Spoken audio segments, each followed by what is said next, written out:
हमारे चैनल में fear is back. तो दोस्तों चलिए चलते हैं आज की कहानी की ओर।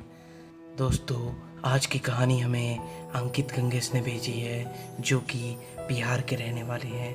तो आइए इस कहानी को जानते हैं। हमारा अभी अभी अपना नया घर बना था और गृह प्रवेश सेरेमनी ख़त्म हुई थी। भारत में बच्चे आमतौर पर अपने माता पिता के साथ ही सोते हैं जब तक वे 10-12 साल के नहीं हो जाते। लेकिन जब हम नए घर में गए तो मेरे पापा ने फैसला लिया कि नए घर में मैं और मेरी बहन एक नए कमरे में सोएंगे। हम इस नई व्यवस्था से इतने खुश नहीं थे, लेकिन हम अपने माता पिता के खिलाफ नहीं जा सकते थे, तो हम मान गए। एक नए घर में एक नए बिस्तर में सोना मुश्किल था और किसी तरह हम उस दिन में सोने में कामयाब रहे। अभी आधी रात का समय ही बीता था, मुझे नहीं पता मुझे झटके लगने शुरू हो गए और मेरी नज़र बाउंड्री वाले के पास एक पेड़ के नीचे खड़ी एक औरत पर गई। वह महिला मुझे इशारे करके अपने पास बुला रही थी। मैं इतना डर गया था कि चीखने चिल्लाने लगा। मुझे होश नहीं था, मैं बहुत ही ज़्यादा डर गया था। मेरे आँख के सामने धुंधला सा लगने लगा। जब मैंने चारों ओर देखा, मैंने अपनी बहन को देखा। वह अपने बिस्तर पर बैठी चिल्ला रही थी। मेरे माता पिता हमारे कमरे में यह पूछने के लिए पहुँचे कि हमारे साथ हुआ क्या। मैंने उन्हें समझाया कि मैंने एक महिला को पेड़ के पास खड़ा देखा है।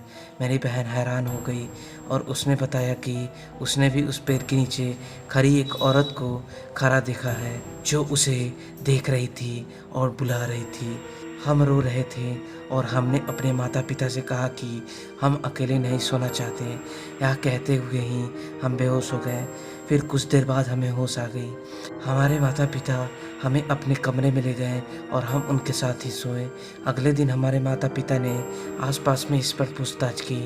ऐसा लग रहा था जैसे कि हमारे घर का प्लॉट एक यक्ष के मार्ग में पड़ा था।